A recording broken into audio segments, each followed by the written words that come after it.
देखिए, हुई थी। मेरा सीधे तौर पे मानना है कि हम एक ऐसे दौर से गुजर रहे हैं जहां दुनिया की कोई भी ताकत कुछ भी कहे, कुछ खुद को सरपंच समझने लगे, लेकिन भुगता हमने, अपने लोग हमने खोए। दहशतगर्दी में नफरत घोलने की कोशिश थी, उसको नाकामयाब किया हमारी फोर्सेस ने। पूरा देश सरकार और सेना के साथ एक स्वर में रहा। उस दृष्टिकोण से मैं समझता हूं इसको परिणति तक ले जाना बेहद आवश्यक है। आतंक की प्रयोगशालाओं का जब तक खात्मा नहीं होगा पड़ोस के देश से, तब तक मुश्किल इस तरह की रहेगी। मणिपुर में 10 मिलिटेंट के मारे जाने की खबर है, राइफलों के बीच में गोलीबारी हुई। देखिए, मणिपुर के को लेकर के हमने अपनी चिंता हमेशा बताई। मिलिटेंसी का एक तेवर है वहाँ, उसको डील किया जाए। और मैं समझता हूँ साथ ही साथ मणिपुर में एक नॉर्मैलिसी जो समुदायों के बीच में, चाहे माइती हों, कुकीज़ हों, ये बेहद आवश्यक है। सदन में भी इस पर गंभीर चर्चा कई दफ़े हुई है और मैं समझता हूँ ठोस पहलकदमी की आवश्यकता है। इंडियन टेक्निकल टीम यूएनएससी में सैंक्शन कमेटी से आज मुलाकात हुई उनकी, आखिर क्यों इसकी जरूरत? देखिए,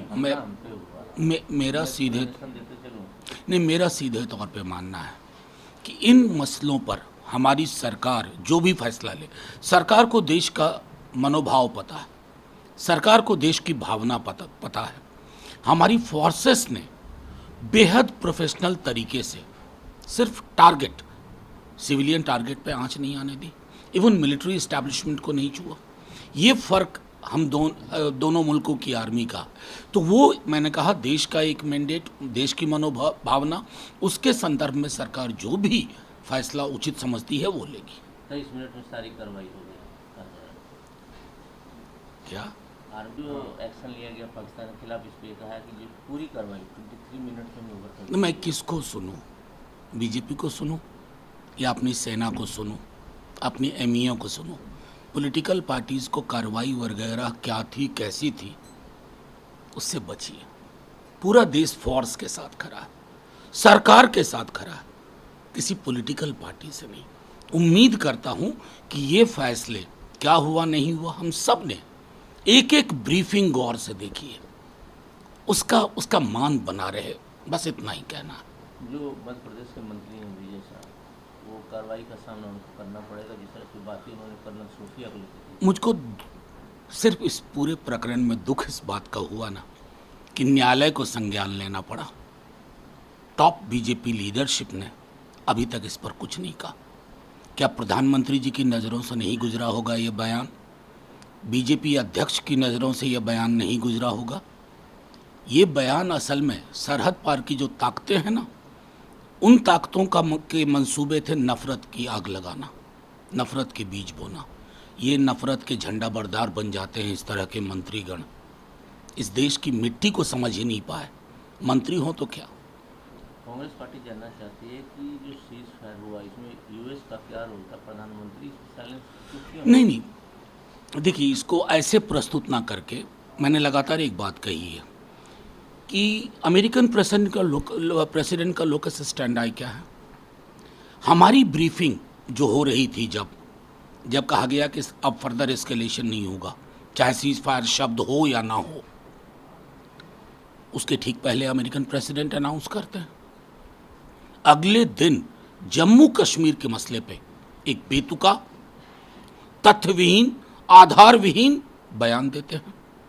फिर हमारे माननीय प्रधानमंत्री जी के संबोधन से ठीक पूर्व, चंद मिनट पूर्व, वो कहते हैं तिजारत की धौंस में हमने, तो उनको एक संदेश देने की ज़रूरत है डोनाल्ड ट्रंप को।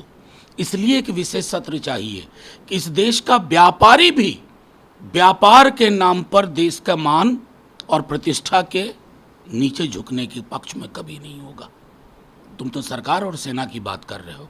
इस संदर्भ में मैं कहता हूं कि चूंकि हमारी तरफ से एमईए ने बहुत सारी बातें कही, लेकिन वहां से कौन बोल रहा है?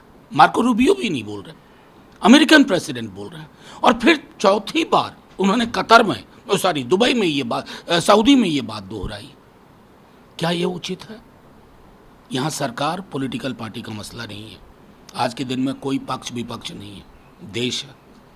ये बातें क्यों कही जा रही है कि ऑपरेशन सिंदूर अभी ओवर नहीं हुआ? देखिए, आप अगर देखिए, जिस देश ने आतंक को भुगता है उसके लिए कोई ऑपरेशन तब तक ख़त्म ना होना माना जाएगा जब तक कि वो तमाम प्रयोगशालाएं जहां आतंक डेवलप किया जाता है, आतंकवादी पैकेज किए जाते हैं, वो हमने भुगता है ना, उसका दर्द, वो सामूहिक पीड़ा है।